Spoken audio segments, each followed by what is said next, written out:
In today's video, I'm going to teach you how to upload image in text in Midjourney. By the end, you'll know how to take an image you find online, combine it with a text prompt, and guide Midjourney to create results inspired by that image.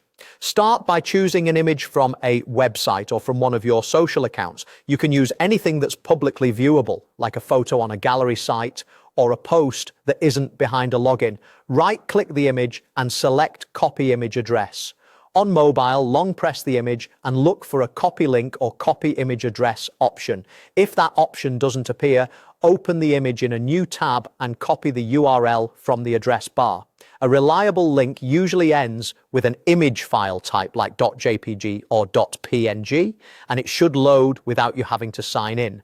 Next, head over to Discord and open a conversation with the Midjourney bot. You can do this in the Midjourney server's bot-friendly channels or in a direct message with the bot, depending on what you prefer. Make sure you're in a place where the bot can accept commands.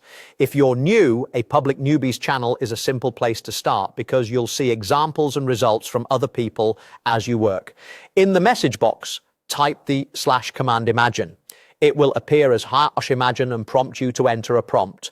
Paste the image address you just copied right at the beginning of the prompt. After the link, add a space and write what you want to see, such as a parrot in the river. You can be as descriptive as you like, mention mood, lighting, style, or any specific details you want the model to emphasize.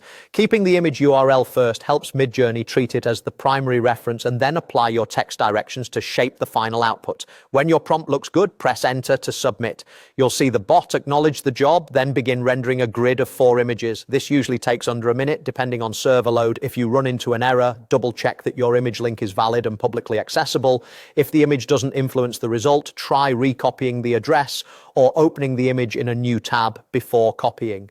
Clear, specific wording in your text prompt will also make a noticeable difference. And that's it. You've combined an image link with text inside Midjourney to guide the model toward the look you want. Give it a try with different source images and descriptions to see how each one changes the final results.